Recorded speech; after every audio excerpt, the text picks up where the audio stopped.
Durante décadas, a OTAN foi vista como a aliança militar mais poderosa do planeta. Uma força capaz de intimidar qualquer adversário. Um símbolo da união do Ocidente. Mas hoje, essa imagem começa a ser questionada. Será que a OTAN ainda é tão forte quanto parece? Ou estamos vendo sinais de fraqueza que poucos querem admitir? A OTAN tem 32 países membros. Possui o maior orçamento militar coletivo do mundo, mais de 1,5 trilhão de dólares em gastos de defesa estimados para 2025. Conta com armas nucleares. Tem bases militares espalhadas por 4 continentes. Tecnicamente, é a aliança militar mais poderosa que a humanidade jamais organizou.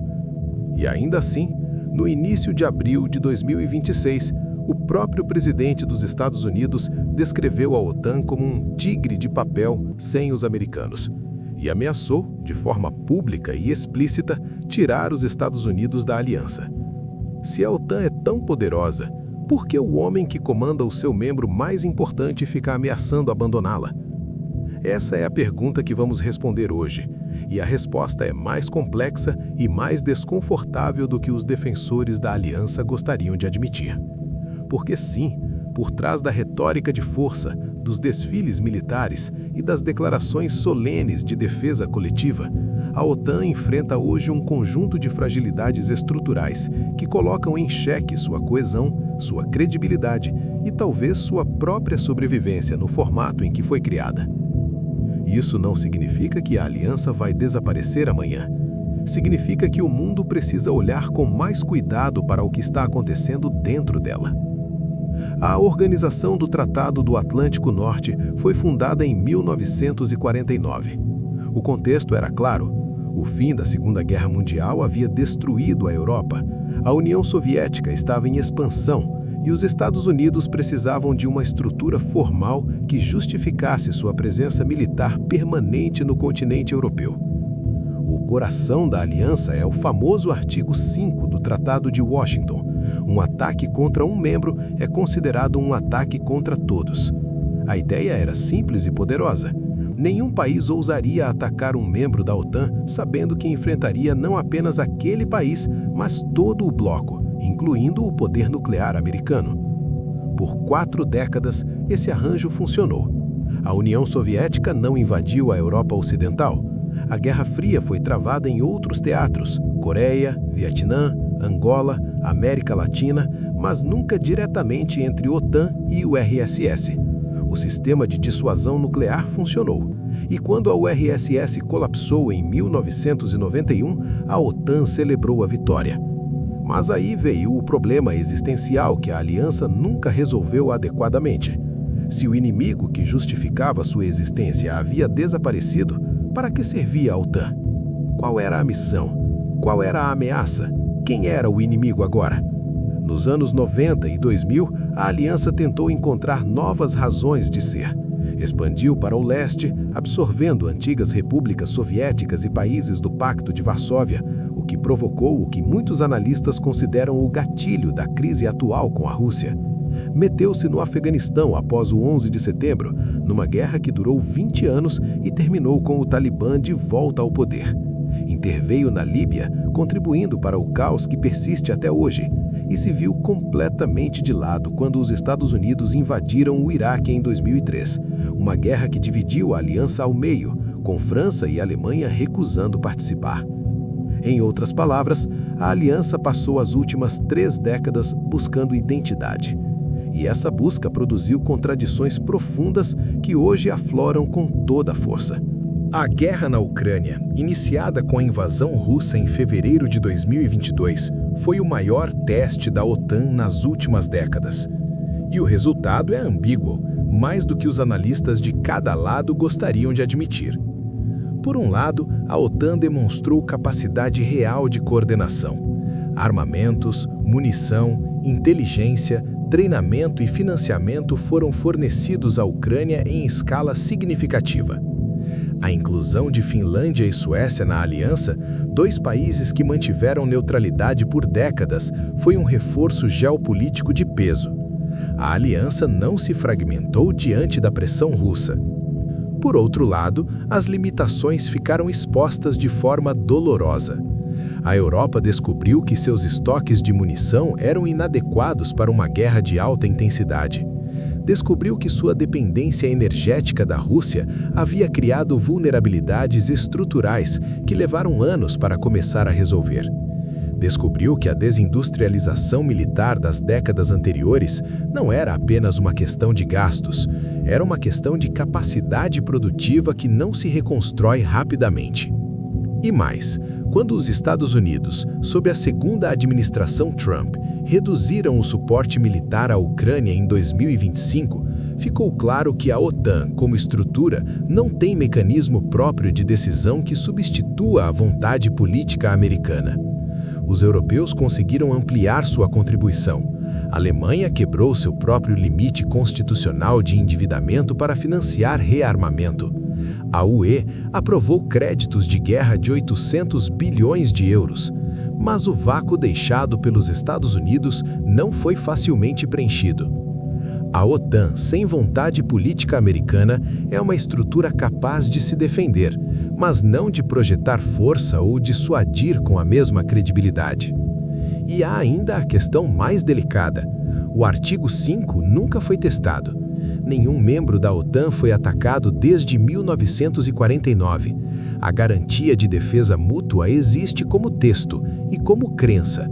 Quando Trump a questiona publicamente, está corroendo o ativo mais valioso da aliança, a convicção dos adversários de que o artigo 5 seria de fato acionado.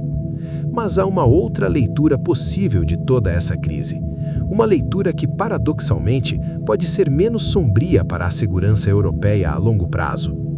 As pressões de Trump e as revelações da guerra na Ucrânia fizeram o que décadas de diplomacia não conseguiram. Convenceram a Europa de que precisava ser capaz de se defender sem depender completamente dos Estados Unidos.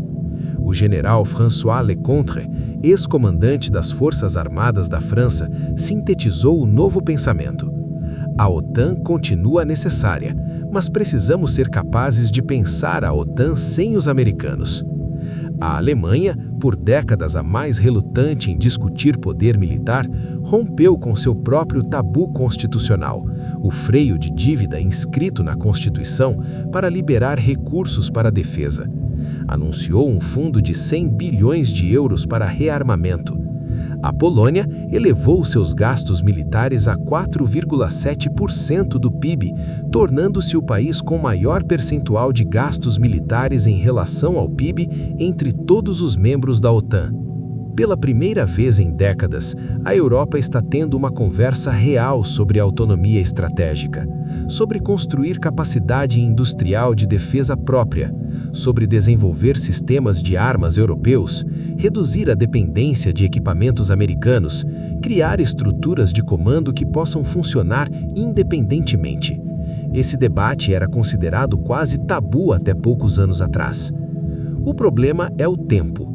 Reconstruir uma base industrial de defesa, formar pessoal qualificado, desenvolver tecnologias próprias, tudo isso leva anos, talvez décadas, e a janela de vulnerabilidade, enquanto essa transição acontece, é real.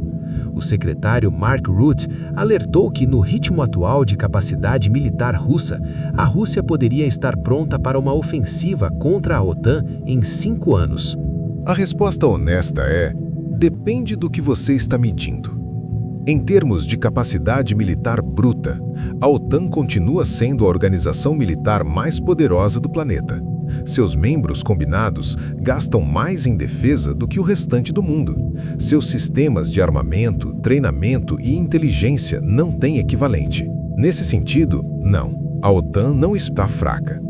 Mas em termos de coesão política, de clareza estratégica, de credibilidade da garantia central do artigo 5 e de capacidade de agir como entidade unificada diante de crises fora do espaço euro-atlântico estrito, sim, a OTAN está mais fraca do que sua imagem sugere.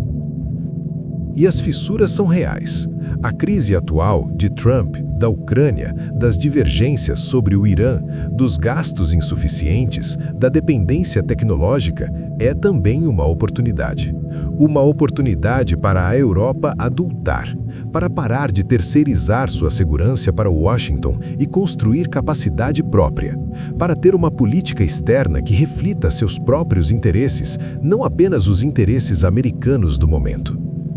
Se a Europa aproveitar esse momento para fazer a transição que deveria ter feito há décadas, a OTAN pode emergir da crise mais equilibrada e mais sustentável. Se a Europa continuar esperando que Washington resolva o problema, como fez por 75 anos, estará apostando que o próximo presidente americano será mais confiável. E esse é um risco enorme. A OTAN não está morrendo, mas está sendo forçada a se reinventar. E o que surgir dessa reinvenção vai definir a arquitetura de segurança global pelas próximas décadas.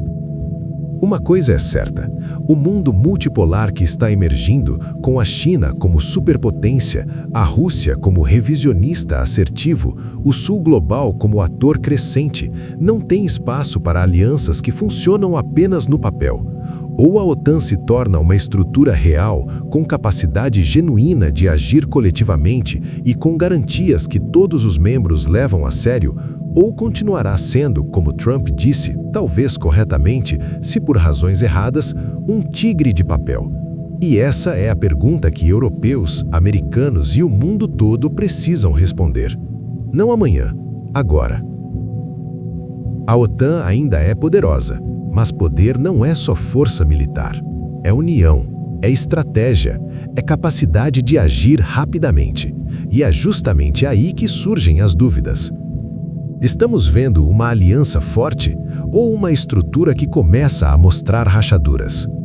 O futuro da geopolítica pode depender dessa resposta. Se você quer entender o que realmente está acontecendo no mundo sem filtro, se inscreve no canal, porque aqui você vai além das manchetes.